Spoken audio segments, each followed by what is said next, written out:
troisième enregistrement de la journée. Je repars. Voilà, je vais rentrer chez moi. J'ai fait tout ce que j'avais à faire dans les magasins. J'ai fait mes courses.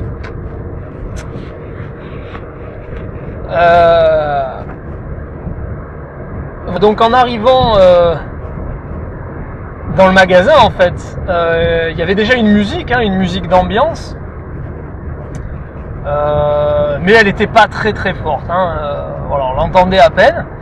Et une fois que j'ai été dans le premier rayon, là, une nouvelle musique a commencé, beaucoup plus fort cette fois-ci.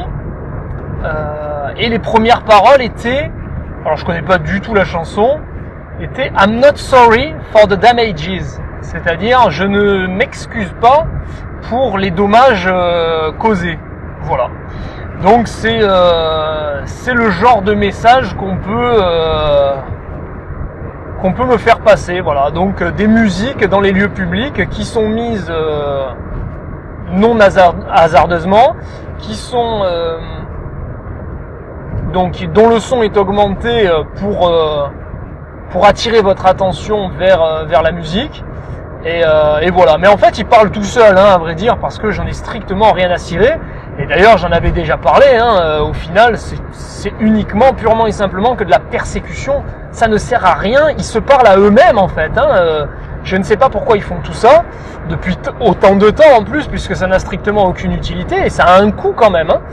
Voilà, ça a un coût. En plus, comme j'ai dit l'autre fois, j'ai mis dans une autre audio.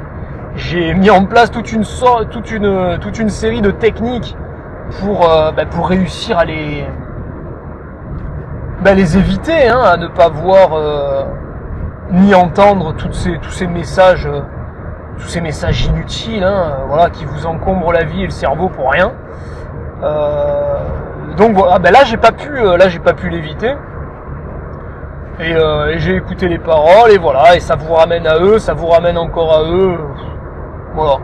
Donc là, ça ferait comme ce message-là, ça ferait comme si voilà, on t'a éclaté, on t'a bousillé, et puis voilà, maintenant on te laisse tomber, et puis on est très heureux de d'avoir défoncé ta vie, ton physique et une partie de ton mental. Et salut, à la prochaine. Évidemment, il faut pas rêver, ces gens-là sont là même après votre mort. J'imagine que tout sera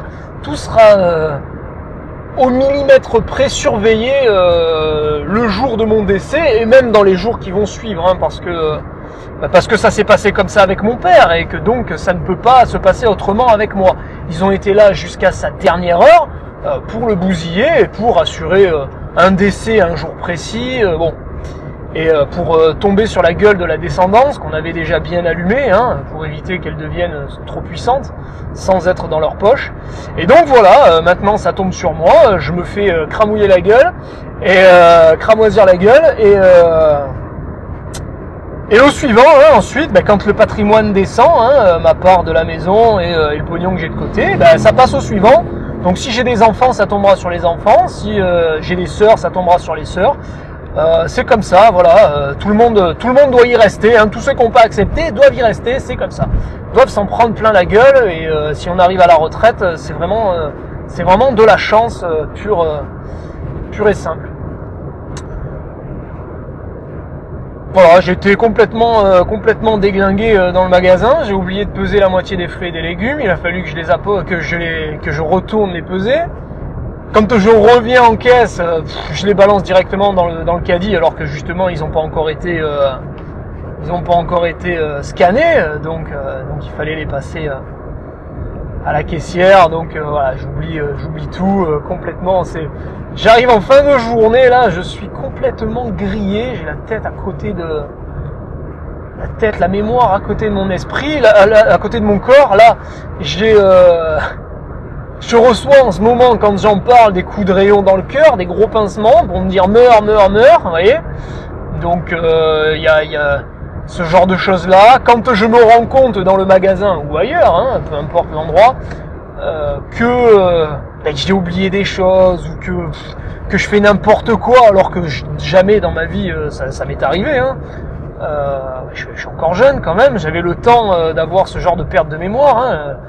La cinquantaine, bon bref, 50, soixantaine, non mais pour moi 50, soixantaine c'est aujourd'hui, à l'aube de mes 30 ans, 30 ans et un mois, et donc à ce moment-là où je reçois, où je déglingue complètement, ben je reçois des coups de rayon dans les fesses, voilà, les petits picotements à l'anus.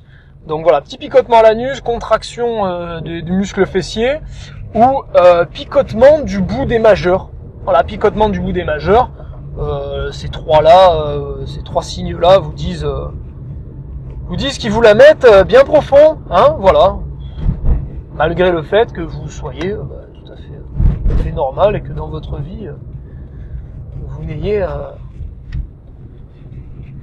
pas fait grand-chose pour mériter ça. Hein.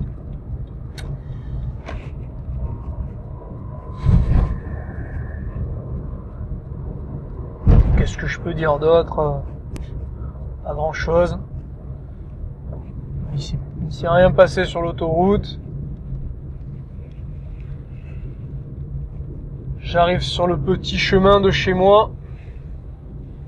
Alors sur ce petit chemin de 2 km, totalement dans la campagne, pendant de nombreuses années, pour regarder mes allées et venues, pour voir si j'étais bien rentré.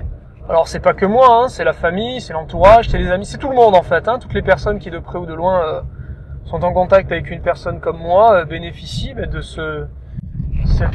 cette surveillance rapprochée.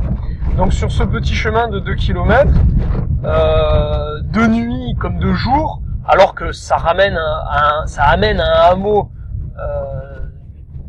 40-50 âmes au maximum, de jour comme de nuit, vacances, pas vacances, peu importe le moment de l'année, j'y ai toujours croisé quelqu'un, alors que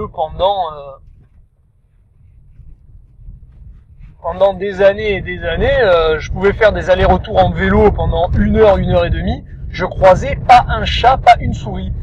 Donc absolument rien. Et depuis l'intensification de mon problème, donc 26 septembre 2007, eh bien, à chaque fois que je rentre chez moi, que je suis rentré chez moi, et encore aujourd'hui, il y a une voiture non identifiée, jamais vue, qui passe au même moment. Voilà, que vous croisez, ou alors qui vous suit tout le long, ou voilà, il y a toujours une bagnole, et souvent ce sont des personnes différentes. Et il n'y a pas que des personnes inconnues au bataillon, il y a aussi des personnes du voisinage, ou même des personnes que je connais de vue, ou que j'ai côtoyées, peu importe, au boulot, ou à la fac, voilà, qui peuvent passer et faire passer le message que oui, signaler ma position, oui, il passe bien à tel endroit. Alors c'est quand même assez étonnant parce que s'ils arrivent à m'allumer, peu importe où je suis, en voiture, en France, en avion, en vélo, peu importe le mode de locomotion, moyen de locomotion, avec leurs rayons, ça veut dire qu'ils peuvent savoir où je suis à chaque instant. Ils peuvent me voir. Ils n'ont donc a priori pas besoin d'un tel système de repérage. Ils n'ont plus besoin de personne. La technologie fait qu'on peut suivre 24 heures sur 24 une personne, d'autant plus que normalement, d'après ce que j'ai lu, ils auraient la possibilité de repérer n'importe qui sur cette planète grâce à une signature magnétique. C'est-à-dire qu'autour de nous, on aurait une aura électromagnétique qui émane de nous et qui serait propre à chacun.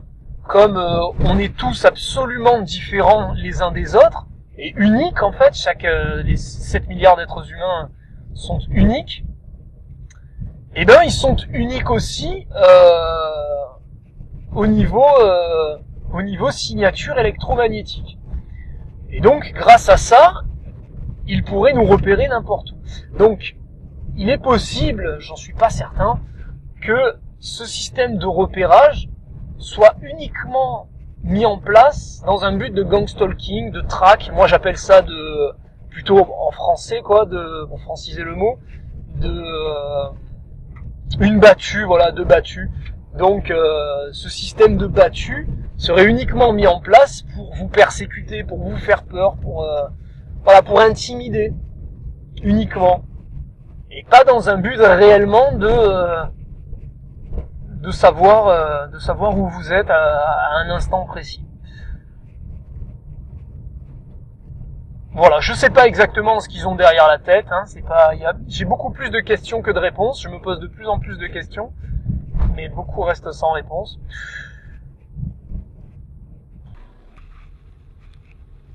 Bon, j'arrive chez moi, pas grand chose à signaler, à part quelqu'un qui vient de me demander où habite une certaine personne, dont la traduction selon leur mode de communication du nom de famille me fait passer un message, mais je vais vous faire grâce de son explication. C'est compliqué. Je vais juste vous dire que ça confirme le fait que j'ai dit ce matin dans mon premier enregistrement que la destruction du sommeil s'effectue en partie par le petit bourdonnement que je signale si souvent.